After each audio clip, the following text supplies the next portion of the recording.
Hello friends, आपके अपने YouTube channel MMB teaching point में आप सभी का स्वागत है। इस चैनल पर यूपी ट्रिपल एससी पेट 2022 और मुख्य सेविका की तैयारी मुख्य रूप से करवाई जाती है, जिसमें हम मुख्य सेविका का सिलेबस कंप्लीट करवा रहे हैं। अगर से आप मुख्य सेविका की तैयारी कर रहे हैं तो सबसे पहले सिलेबस निकलवा लीजिए, सारा सिलेबस देख लीजिए, ठीक है। इसके बाद आप प्रिपरेशन करना स्टार्ट कीजिए, क्योंकि उससे एक थोड़ा से आसानी हो जाती है और ये माइंड में आ जाता है कि कौन कौन सा क्या क्या टॉपिक हमको पढ़ना है, ठीक। और इसके साथ साथ यूपी ट्रिपल एससी ने एनएम का एग्ज़ाम करवाया था 8 मई 2022 को। सो उसका मैं डिस्कशन की हूँ, उसको भी देख लीजिए, क्योंकि उसका सिलेबस जो है यूपी मुख्य सेविका के सिलेबस से मिलता जुलता है, ठीक है। तो आयोग ही क्वेश्चन बनाया है, ये भी वही आयोग करवा रहा है एग्जाम्पल, तो जाहिर सी बात है वो उसका एक माइंड सेटअप आपको पता चल जाएगा, ठीक है। तो आज का हमारा टॉपिक जो है वो बाल विकास से रिलेटेड है, बाल वृद्धि एवं विकास, जिसमें आज का टॉपिक है संज्ञानात्मक विकास। इससे और हम मानसिक विकास कैसे होता है, शारीरिक विकास, संवेगात्मक विकास, भाषा का विकास, इस पर हम वीडियोज डाल चुके हैं, प्लेलिस्ट में जाकर आप देख लीजिएगा, ठीक है। इसके साथ साथ आप नोट्स बनाते चलिएगा। हम सिलेबस डिस्कशन किए थे, बताए थे, इसको 2 पार्ट में डिवाइड करके पढ़िएगा। पहला है सोशियोलॉजी का पार्ट, दूसरा होम साइंस का पार्ट। तो होम साइंस का ये सिलेबस हम कंप्लीट करवा रहे हैं अभी, बाद में सोशियोलॉजी का पार्ट कवर करवाएंगे। क्लियर। आपको एक इन्फॉर्मेशन देना चाहते हैं, जिसमें आपको अगर से मेरी वीडियोज़ जो हैं यूट्यूब पर बिल्कुल फ्री ऑफ कॉस्ट हैं, जबकि आपको नोट्स और PDF के लिए 199 का पेमेंट करना पड़ेगा। डिस्क्रिप्शन बॉक्स में उसकी लिंक दे दी गई है। जैसे ही आप पेमेंट करेंगे आपको एक टेलीग्राम का लिंक मिलेगा, जिस पे सारा नोट्स और PDF प्रोवाइड किया जाता है। और 199 बहुत छोटा अमाउंट है, यूट्यूब पर सबसे कम पैसा यहीं पे है, ठीक है। तो आप ज़्यादा से ज़्यादा मेरे वीडियोज़ को देखिए और नोट्स बनाते चलिए, ठीक। हाँ, तो आज का टॉपिक है संज्ञानात्मक विकास। पहले संज्ञानात्मक विकास क्या होता है इसको आप देख लीजिए, ये बहुत ही ज़्यादा इम्पॉर्टेंट है संज्ञानात्मक विकास। आप टेट सीटेट के लिए भी, और टेट सीटेट हुआ, पेट में भी दिया है तो पढ़ना ही है। संज्ञानात्मक विकास जो थ्योरी दिए थे वो पियाजे ने दिया था। पियाजे आप जानते होंगे, पियाजे की थ्योरी संज्ञानात्मक विकास। अगर से आप होम साइंस पढ़े हैं तो उसमें भी पढ़े होंगे, टेट सीटेट बीएड किए होंगे, BTC किए होंगे तो उसमें भी पढ़े होंगे, क्योंकि टेट सीटेट के लिए बहुत इंपॉर्टेंट टॉपिक, उसका हाईलाइटेड टॉपिक होता है। हाँ, तो चलिए देख। हाँ, पियाजे की थ्योरी, पियाजे जो थे वो स्विट्जरलैंड के थे। इन्होंने इस सिद्धांत का प्रतिपादन 1920 में किया था। ये पहले आप लर्न कर लीजिएगा, स्विट्जरलैंड के थे, क्योंकि ये बहुत इंपॉर्टेंट है, बहुत ही ज़्यादा इंपॉर्टेंट है। सो इसको स्विट्जरलैंड के थे, ये लर्न कर लीजिएगा। 1920 में दिया था, ये कोई खास इंपॉर्टेंट नहीं है। इनकी मान्यता को 1960 में मान्यता मिली, ये भी कोई इंपॉर्टेंट नहीं है। अब आता है इनकी थ्योरी जो है संज्ञानात्मक विकास। संज्ञानात्मक जो है 2 शब्दों से मिलकर बना है, सम प्लस ज्ञान। सम प्लस ज्ञान, संपूर्ण रूप से इस शब्द का अर्थ होगा वह ज्ञान जो संगठित हो। सम का मतलब संपूर्ण हो जाएगा, ज्ञान का मतलब ज्ञान, जो संगठित ज्ञान हो उसको क्या बोलते हैं, संज्ञान बोलते हैं। संज्ञानात्मक इसी को विकास बोलेंगे। अगर से बच्चे का संगठित रूप से ज्ञान किसी चीज़ के बारे में हो गया तो उसी को संज्ञानात्मक विकास कहते हैं। क्लियर। आगे देखिएगा, आप दिया है इसमें। हाँ, मैं एक बात आपको, अगर से आप डेवलपमेंट, ये चाइल्ड डेवलपमेंट पढ़ रहे हैं तो आप दूर कहीं मत जाइएगा या बुक के लैंग्वेज में मत जाइएगा। आपके घर में बच्चा होगा, अगल बगल बच्चा होगा, उस पर ही अप्लाई करके देखिएगा। जैसे जैसे उसका आप फील किए होंगे बच्चा किस तरह से ग्रोथ करता है, कैसे, सेम वही इसमें पढ़ना है। तो इसमें क्या दिया है, आप अपने बारे में तथा अपने वातावरण के बारे में व्यक्ति द्वारा ज्ञान प्राप्त ज्ञान, विचार, धारणा एवं व्याख्या ही संज्ञान है। इसमें क्या दिया है, अपने बारे में तथा अपने वातावरण के बारे में व्यक्ति द्वारा प्राप्त ज्ञान, जो व्यक्ति है उसके द्वारा प्राप्त ज्ञान, विचार, धारणा व व्याख्या ही संज्ञान है। क्लियर हुआ ये। संक्षिप्त रूप में क्या दे दिया है, बाहरी जगत के बारे में जो कुछ भी हमें ज्ञान प्राप्त होता है वही संज्ञान है। क्लियर। बाहरी जगत के बारे में हमें जो कुछ भी ज्ञान प्राप्त होता है, चाहे वो स्पर्श के माध्यम से या वो काम करने के माध्यम से, चाहे वो करके देखने के माध्यम से, जो कुछ भी हमको ज्ञान प्राप्त होता है वही संज्ञानात्मक डेवलपमेंट है। क्लियर। इसको इंग्लिश में कॉग्निटिव डेवलपमेंट बोलते हैं। इसमें आगे दिया है, संज्ञान का उपयोग जीवन के हर क्षेत्र में होता है, निर्णय लेने में, समस्या समाधान में, भविष्यवाणी करने में, जटिल से जटिल विषय को आसानी से समझने में, तर्क करने में, चिंतन करने में, इन समस्त कार्यों को संज्ञान ही कार्य करता है। इन सभी कार्यों में संज्ञान ही कार्य करता है, यानी कि संज्ञान। अब आप मुझे बताइए, कोई हम काम करते हैं तो या तो हमको उसके बारे में नॉलेज हो, या तो हमारा पहले से अनुभव हो उसके बारे में कुछ ना कुछ। तो वही जो नॉलेज है या अनुभव है, वही हमारा संज्ञानात्मक विकास हुआ। तभी हम किसी कार्य को आसानी से कर सकते हैं और किसी समस्या के समाधान में तभी जो है हमको आसानी होती है। क्लियर। आगे क्या दिया है इसमें, आगे दिया है पियाजे का मानना है कि संज्ञानात्मक विकास जो होता है अनुकरण के बजाय खोज पर आधारित होता है। अनुकरण का मतलब किसी के अनुकरण करके चलना, जैसे अनुकरण का मतलब होता है नकल करना। तो जो संज्ञानात्मक विकास होता है, पियाजे मानते हैं कि अनुकरण के बजाय इसमें किसका होता है, खोज पर आधारित। यानी कि जब हम कोई चीज़ खोज करके देखते हैं तो वो हमको ज़्यादा ही नॉलेज मिलता है बजाय अनुकरण के। क्लियर। इसमें व्यक्ति अपने ज्ञानेंद्रियों के प्रत्यक्ष अनुभव के आधार पर अपनी समझ का निर्माण करता है। उदाहरण के तौर पर कोई छोटा बच्चा जब जलते हुए दीपक को जिज्ञासावश छूता है तो उसे जलने के बाद एहसास होता है, तो यह तो डरावनी चीज़ है, इससे दूर रहना चाहिए। इसमें क्या दिया है, पियाजे के संज्ञानात्मक थ्योरी में हमारे जितने भी सेंस ऑर्गन्स हैं, सेंस ऑर्गन्स 5 है ना हमारे बॉडी में। स्किन हो गया, आँख हो गया, नाक हो गया, जीभ हो गया और टंग हो जीभ हो गया और मुंह हो गया। तो ये हमारे जो है सेंस ऑर्गन्स हैं। सेंस ऑर्गन्स हैं, इन्हीं सेंस ऑर्गन्स के आधार पर हम चीज़ों को महसूस करते हैं, चीज़ों को महसूस करके कोई चीज़ों को समझते हैं। इसमें उदाहरण के तौर पर जैसे दिया है, तो संज्ञानात्मक विकास में जितने भी सेंस ऑर्गन्स हैं उनका बहुत ज़्यादा इम्पॉर्टेंट होता है। उन्हीं के आधार पर हम कोई चीज़ महसूस करते हैं और उन्हीं के आधार पर कोई काम करते हैं। इसमें एग्जांपल दिया है, सपोज दैट छोटा बच्चा है, ओके, छोटा बच्चा है तो छोटा बच्चा जिज्ञासावश, यानी कि उसके मन में रहता है कि दीपक कैसे जल रहा है, ये वो, जब उसको टच करता है तो उसका हाथ जल जाता है। हाथ जलने के बाद उसको ये समझ में आ जाता है कि वो डरावनी चीज़ है, उसको नहीं टच किया जाता है। तो संज्ञानात्मक विकास में अनुभव पे ज़्यादा बल दिया गया है अनुकरण के अपेक्षा। बातें समझ में आई। अनुभव पे ज़्यादा बल दिया गया है अनुकरण की अपेक्षा। अगर से हम वही बच्चे को मना करते हैं कि उसको मत टच करो, फिर भी उसके मन में छूने की जिज्ञासा बनी रहती है। जब वो एक बार वो छू लिया, अब शांत हो जाएगा, क्योंकि उसको अनुभव हो गया। बातें क्लियर हुआ। अब आगे क्या दिया है, संज्ञानात्मक की विशेषताएं क्या है, इसकी विशेषताएं बता दिया गया है। विशेषताएं हैं, यह एक जटिल मानसिक प्रक्रिया है। जटिल मानसिक प्रक्रिया है, यह व्यक्तिगत होती है, क्योंकि सारे व्यक्ति का जो सेंस ऑर्गन्स होते हैं अलग, मतलब उनका अलग ही उसका विकास होता है और अलग अलग काम करते हैं। सबका संज्ञानात्मक विकास अलग अलग होता है। क्लियर। इसमें पूर्व अनुभवों का प्रयोग किया जाता है। इसमें पूर्व अनुभव जो हमारे कितने भी एक्सपीरियंस है उसका प्रयोग किया जाता है। आगे क्या है, इसमें अनेक मानसिक प्रक्रियाएं एक साथ सम्मिलित होती हैं। अनेक मानसिक प्रक्रियाएं एक साथ सम्मिलित होती हैं। यह विशिष्ट सूझ अथवा समझ को बताती है। यह विशिष्ट सूझ अथवा समझ को बताती है। ये सब आप नोट करते चलिएगा, मैं भी एग्जाम में पूछ लिया। ओके। नेक्स्ट है, संज्ञान की कार्यविधि क्या है। कार्यविधि में वही बता दिया गया है कि क्या करना इसमें ज़्यादा जरूरी होता है। कार्यविधि का मतलब एक तरह से सिद्धांत, जिसके बगैर हम नहीं कर सकते। जैसे हर एक चीज़ का, हर एक व्यक्ति के जीवन का कोई ना कोई सिद्धांत होता है, वो अपने सिद्धांत को ही फॉलो करता है। तो उसी तरह से संज्ञानात्मक विकास के भी कुछ सिद्धांत है। सिद्धांत क्या है, पहला संगठन है। प्राणी के द्वारा वातावरण के साथ प्रत्यक्षीकरण हो जाने के बाद समस्त सूचनाएं जिस बौद्धिक क्षेत्र में एकत्रित होती हैं, यह प्रक्रिया ही संगठन कहलाती है। इसमें दिया है प्राणी के द्वारा वातावरण के प्रत्यक्षीकरण, यानी कि वातावरण में रहता है, वो सारी चीज़ों को अनुभव करता है। अनुभव करके अपने मस्तिष्क में वो उसके प्रति नॉलेज को एक्वायर कर देता है। अपने जीवन को, उसके नॉलेज को जो है अपने मस्तिष्क में कलेक्ट कर लेता है, उसी को संगठन कहते हैं।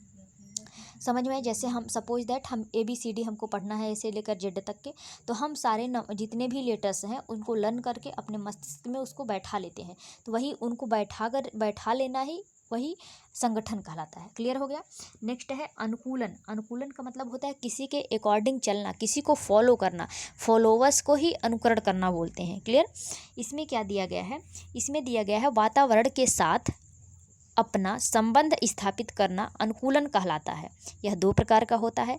वातावरण के साथ अपना अनुकूलन, जैसे जिस तरह से क्लाइमेट है उसी के अकॉर्डिंग ढलना। जैसे हम लोग ठंडी में क्या करते हैं, ठंडी में स्वेटर वगैरह जितने भी वूलन क्लोथ्स होते हैं उसको हम वियर करते हैं, जबकि अगर से गर्मी आया तो हम जितने ही हल्के कपड़े रहेंगे उसको वियर करते हैं। क्लियर। तो वही इसमें दिया गया है। ये 2 टाइप्स का उसी को अनुकूलन बोलते हैं। वातावरण के साथ हमको अनुकूलन करना चाहिए। ये 2 टाइप्स का होता है। फर्स्ट क्या है, फर्स्ट दिया है आत्मसातीकरण, पूर्व अनुभव के आधार पर किसी विषय को स्वीकार करना। पूर्व अनुभव के आधार पर आत्मसात करना, इसका मतलब क्या होगा? आत्मसातीकरण का मतलब हमारा पहले से उसका अनुभव है, पहले से ये हमको ये उस चीज़ के बारे में पता रहती है और उसी के विषय में हम बाद में स्वीकार कर लेते हैं कि हाँ वो चीज़ें ऐसे हैं। सपोज दैट हम सोच रहे हैं कि अगर से हम स्क्रीन वाला जो फ़ोन होता है ये ऐसे चलता है स्क्रीन से चलता है, और फिर हम उसको लेते हैं। हमारे मन में स्क्रीन वाले फ़ोन से ये पता चला कि जैसे हमारी स्क्रीन टच करेगी वो फ़ोन चलने लगेगा। फिर जब हम वो फ़ोन लेते हैं, वही चीज़ जो हमारा नॉलेज है पहले से, वही चीज़ अप्लाई करते हैं। हम स्क्रीन से उसको टच करते हैं तो वो फ़ोन चलने लगता है। तो यही क्या कहलाता है? आत्मसातीकरण कहलाता है। क्लियर हुआ। नेक्स्ट क्या दिया है? समायोजन या समंजन। समायोजन क्या होता है? पूर्व अनुभवों में नवीन सूचनाओं को सम्मिलित करते हुए पूर्व अनुभवों में परिवर्तन कर वातावरण के साथ संबंध स्थापित करना ही समंजन कहलाता है। समायोजन का मतलब हमारे जो पूर्व अनुभव हैं वो पूर्व अनुभव रहने दीजिए, फिर उसमें नए जो अनुभव हैं उनको भी जोड़ दीजिए। उनको जोड़ने के बाद वातावरण में ही संतुलन बनाना, बैलेंस बनाकर चलना ही क्या कहलाता है? समायोजन कहलाता है। ये बातें क्लियर हो गई। तो ये हमारे सिद्धांत रहे।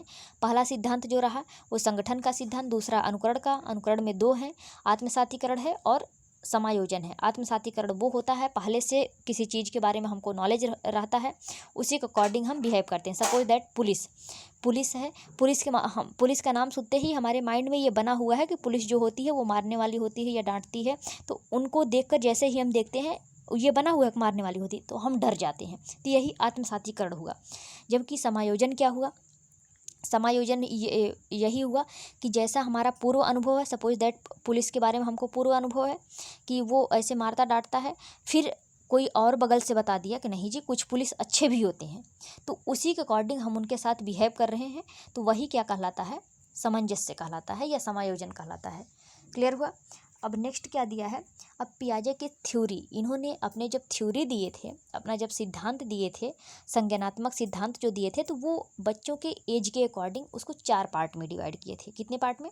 4 पार्ट में डिवाइड किए थे। इन्होंने अपनी अवस्थाओं को कितने पार्ट में डिवाइड किया था? 4 पार्ट में। फर्स्ट जो है संवेदी पेशी अवस्था। बच्चा जैसे ही जन्म लेता है, जन्म से 2 ईयर्स तक, इसका एज जो माने हैं जन्म से लेकर के 2 ईयर्स तक, उसको संवेदी, यानी कि उस एज में बच्चा बहुत ज़्यादा सेंसिटिव होता है। संवेदी पेशी अवस्था। तो पहला क्या है? संवेदी पेशी अवस्था है। जन्म से 2 वर्ष तक की अवस्था है। इस अवस्था में बालक संवेदनाओं के आधार पर जो है वातावरण को महसूस करता है। यानी कि संवेदनक मतलब वो ठंडा मौसम है या गर्म मौसम है, चूँकि उसको नॉलेज होता नहीं। अगर से उसके बॉडी में ठंडा लग रहा है तो ठंडा मौसम है, गर्म लग रहा है तो गर्म मौसम है। क्लियर हुआ ये। आगे क्या है? यह अवस्था जो है मुख्यतः ज्ञानेंद्रियों व शरीर के गामक अनुभवों पर आधारित होती है, ज्ञानेंद्रियों पर आधारित होती हैं, क्योंकि इस टाइम उसका पूरा जो है सेंस ऑर्गन्स काम करते हैं मतलब सेंस ऑर्गन्स के अनुसार वो कोई चीज़ एक्वायर करता है। किसी के बातों के कहने का चूँकि उसको समझ होती नहीं है। ठीक है। तो इसमें क्या दिया है? इसकी विशेषताएं क्या होती है? जिज्ञासा की उत्पत्ति होती है, आँखों से ओझल होता है, मस्तिष्क से ओझल, यानी कि उसको कोई बातें आँखों से देखता है फिर भी उसको भूल जाता है, समझ नहीं आता है। मस्तिष्क से भी ओझल होता है।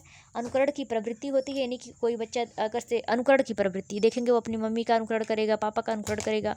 अनुकरण की प्रवृत्ति बहुत ज़्यादा होती है। वस्तु स्थायित्व होता है।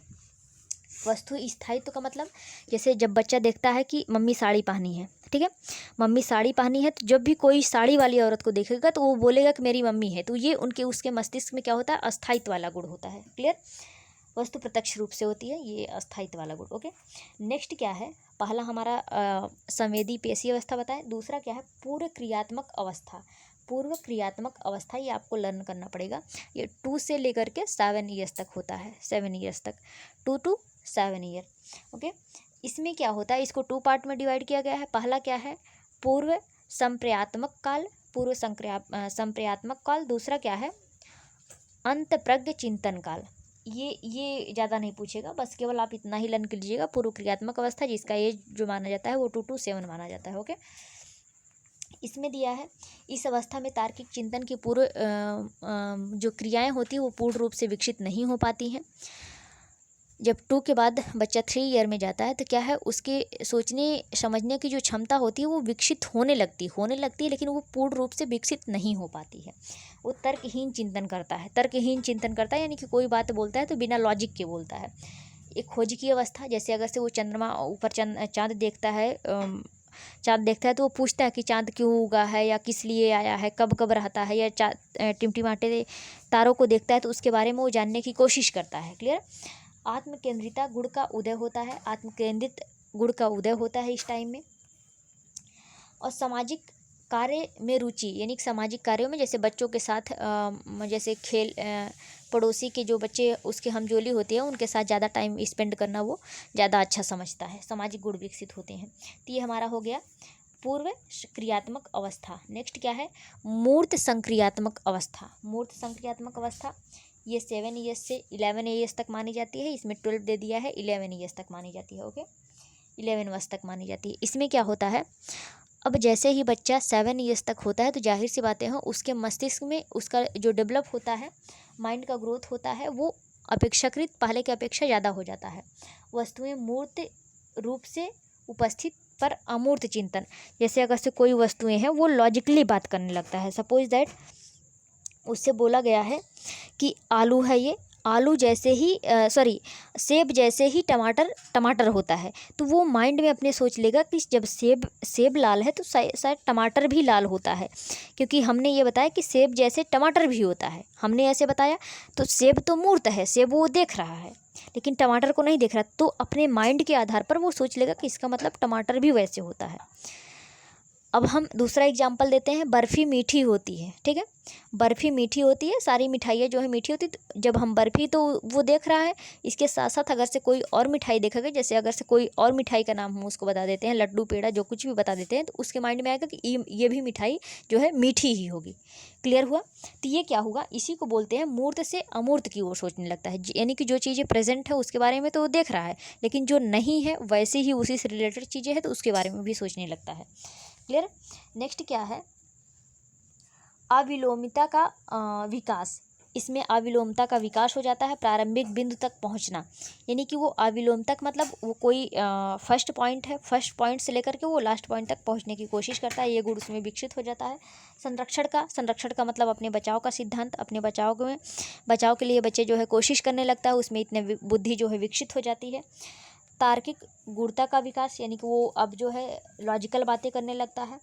सहति मतलब स्थिति, भार, द्रव, संख्या, आयतन का ज्ञान, यानी कि जो है कि कौन लिक्विड है कौन सॉलिड है, इन सब का उसका ज्ञान हो जाता है। आयतन कौन है, कौन त्रिभुज है, ये सब का उसको नॉलेज हो जाता है। ओके, उल्टी स्थिति पर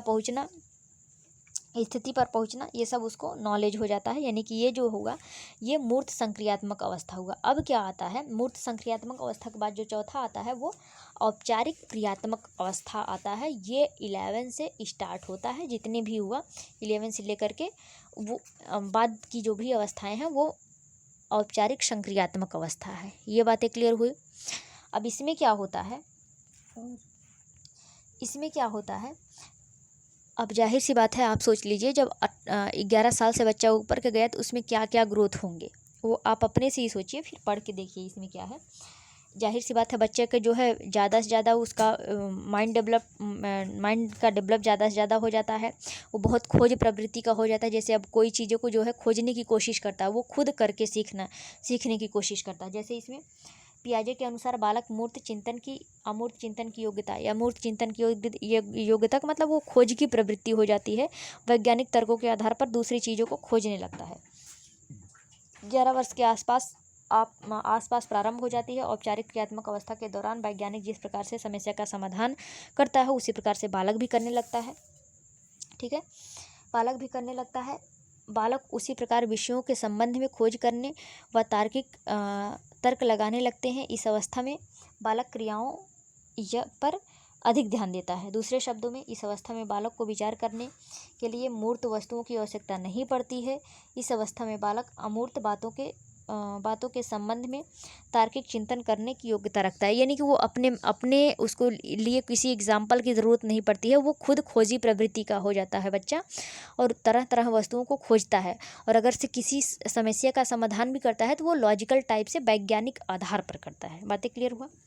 ओके, नेक्स्ट क्या है इसमें दिया है, समस्या का समाधान लगभग व्यवहार में अत्यधिक व्यवस्थित हो जाता है। बालक निष्कर्ष निकालने लगता है, व्याख्या करने लगता है, यानी कि बालक में इतनी मैच्योरिटी हो जाती है, कौन गलत है कौन सही है इसका निष्कर्ष निकालने लगता है, व्याख्या करने लगता है, परिकल्पना का निर्माण करने लगता है, यानी कि किसी चीज़ के बारे में सोचने लगता है पहले से ही सोच कर कि सपोज दैट अगर से मैं मार्केट में जा रहा हूँ तो क्या क्या हो सकता है, या और कहीं जा रहा हूँ ऐसे जगह पे तो क्या क्या हो सकती हैं, ये परिकल्पना करने लगता है। ठीक है, आगे क्या है, इस अवस्था में बालक स्व आलोचक भी बन जाता है। स्व आलोचक का मतलब लोगों की आलोचना करना और खुद की आलोचना करने लायक बन जाता है कि लोग कौन गलत है कौन सही है, ये बात को देखने के उसमें क्षमता विकसित हो जाती है, क्योंकि वो अपने बारे में अत्यधिक विचार करने लगता है। इस स्व आलोचन का मतलब अपना वो विश्लेषण करने लगता है कि हम क्या गलत किए हैं, क्या सही किए हैं, क्या हमको करना चाहिए, अपने बारे में अधिक सोचता है इस एज में जाकर, किसके साथ हमको कैसा बिहेव करना चाहिए, किसके साथ कैसा बिहेव करना चाहिए, तो इसी एज में ये गुण विकसित होता है औपचारिक संक्रियात्मक अवस्था में। क्लियर। नेक्स्ट है, बालक एक साथ अधिक से अधिक तथ्यों को समझने तथा अत्यधिक दृष्टिकोण को अपने विचार प्रक्रिया में स्थान देने योग्य बन जाता है। ये रहा हमारा पियाजे का 4 स्टेज, जिसको हम बताएं संज्ञानात्मक विकास के 4 अवस्थाएं हैं। पहली अवस्थाएं संवेदी पेशी अवस्थाएं, फिर से मैं रिवीजन करवा देती हूँ। संवेदी पेशी अवस्थाएं जो 0 मतलब जन्म से लेकर के 2 वर्ष तक चलती है। दूसरा जो है मूर्त संक्रियात्मक अवस्था है, मूर्त संक्रियात्मक अवस्था है, नहीं क्रिया संक्रियात्मक अवस्था है, उसमें 2 से लेकर के वो 7 वर्ष तक चलती है। 7 वर्ष तक चलती है, उसमें क्या होता है, उसमें 7 वर्ष 2 से 7 वर्ष तक जाहिर सी बात है बच्चों में जिज्ञासु प्रवृत्ति विकसित हो जाती है, बच्चा थोड़ा बहुत समझने लगता है, हिलने डुलने लगता है। फिर इसके बाद आता है मूर्त संक्रियात्मक अवस्था। मूर्त संक्रियात्मक अवस्था जो होता है 6 से 11 तक होता है। फिर इसके बाद आता है औपचारिक संक्रियात्मक अवस्था। 11 के बाद की अवस्थाएं जो है औपचारिक संक्रियात्मक अवस्था कहलाती हैं। ये हम एक चार्ट पेपर के द्वारा बता दे रहे हैं, शॉर्ट में बना दिए हैं। आयु जो होती है संवेदी प्रेरक जो होती हैं 2 वर्ष मतलब जन्म से लेकर के 2 वर्ष तक, इसमें क्या क्या होता है ये दे दिया गया है। फिर पूर्व संक्रियात्मक अवस्था इस 2 से 7 वर्ष तक होती है, इसमें ये चीज़ें होती हैं, ये देख लीजिएगा। नेक्स्ट है मूर्त संक्रियात्मक अवस्था, इसमें कौन कौन सी घटनाएं घटती हैं ये होने लगता है। ठीक है, नेक्स्ट है मूर्त घटनाओं से युक्ति संगत तर्क करता है इसमें। नेक्स्ट है हमारा औपचारिक संक्रियात्मक अवस्था, इसमें किशोर हो जाता है बच्चा और तर्क के आधार पर कोई चीज़ सोचने लगता है। अमूर्त चिंतन की उसमें शक्ति विकसित हो जाती है, अमूर्त चिंतन की। क्लियर, यानी कि जो चीज़ें वो देखा नहीं उसके बारे में भी सोचने लगता है। अब कुछ क्वेश्चन उससे रिलेटेड दे दिए हैं, ये देख लीजिएगा। इसमें पहला क्वेश्चन है, बच्चों के बौद्धिक विकास के 4 विशिष्ट अवस्थाओं का प्रतिपादन किसने किया है। जब ऐसे आए 4 विशिष्ट अवस्थाओं का प्रतिपादन किसने किया है, तो पियाजे ने किया है, इनके 4 अवस्थाओं को किया है। क्लियर। नेक्स्ट है, वह अवस्था जब बच्चा तार्किक रूप से वस्तुओं एवं घटनाओं के विषय में चिंतन प्रारंभ करता है, करने लगता है नहीं, प्रारंभ करता है। तो कौन सी अवस्थाएं हैं, तार्किक रूप से जब चिंतन करता है तो वो अवस्थाएं यहीं से प्रारंभ कर देता है। मूर्त संक्रियात्मक अवस्था, यानी कि जब वो 7 से 11 वर्ष तक होता है तभी वो जो है किसी चीज़ के बारे में लॉजिकली सोचने लगता है। और इस अवस्था में आकर के औपचारिक संक्रियात्मक अवस्था में वो अपनी चरम सीमा तक चला जाता है, वो अपनी विचार लोगों को देने लगता है। बातें समझ में आई? इसमें ऑप्शन नंबर बी सही हो जाएगा। इसकी अवस्था जो मानी जाती है इसकी अवस्था जो है जन्म से लेकर के 2 वर्ष तक मानी जाती है, 2 वर्ष तक मानी जाती है, 0 से 2 वर्ष। और इसका 2 से 7 माना जाता है, और इसका 7 से 11 माना जाता है, 7 से 11 और 11 से लेकर के 15 तक ये माना जाता है, मतलब जब तक चला जाए ये इतने टाइम तक माना जाता है। क्लियर। नेक्स्ट क्वेश्चन है, पियाजे के अनुसार निम्नलिखित में से कौन सी अवस्था में बच्चा अमूर्त यहाँ पे दिया, ध्यान दीजिएगा, अमूर्त संकल्पनाओं के विषय में तार्किक चिंतन करना आरंभ कर देता है, अमूर्त के बारे में। तो पहला है संवेदी प्रेरक अवस्था, दूसरा है पूर्व संक्रियात्मक अवस्था, तीसरा है मूर्त संक्रियात्मक अवस्था, चौथा है औपचारिक संक्रियात्मक अवस्था। तो औपचारिक संक्रियात्मक अवस्था में बच्चा जो है अमूर्त चीज़ों के बारे में सोचने लगता है। समझ में आया ये बातें? जबकि पूर्व संक्रियात्मक में अवस्था में वो मूर्त के आधार पर अमूर्त के बारे में सोचता है। क्लियर? ओके। नेक्स्ट क्वेश्चन है, पियाजे के अनुसार विकसित की पहली अवस्था जन्म से 2 आयु के दौरान बच्चा का सबसे बेहतर सीखता है। कैसे सीखता है? जब बच्चा पहली अवस्था में रहता है तो किसके द्वारा सबसे बेहतर सीखता है? पहला है इंद्रियों के प्रयोग द्वारा, दूसरा है निष्क्रिय शब्दों को समझने के द्वारा, तीसरा है अमूर्त तरीके से चिंतन के द्वारा, चौथा है भाषा के नए अर्जित ज्ञान के अनुप्रयोग द्वारा। इसमें कौन सा सही होगा?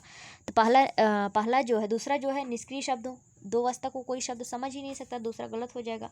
अमूर्त तरीके से चिंतन कर ही नहीं सकता, 2 वर्ष का बच्चा क्या अमूर्त चिंतन करेगा, तो ये भी गलत हो जाएगा।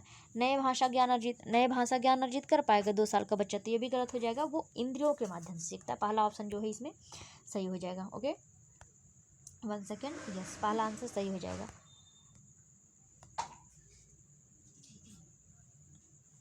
तो बस आज के वीडियो में बस इतना ही दोस्तों। अगर से मेरी वीडियो पसंद आए तो उसको लाइक कीजिए, सब्सक्राइब कीजिए। Okay, thank you for watching.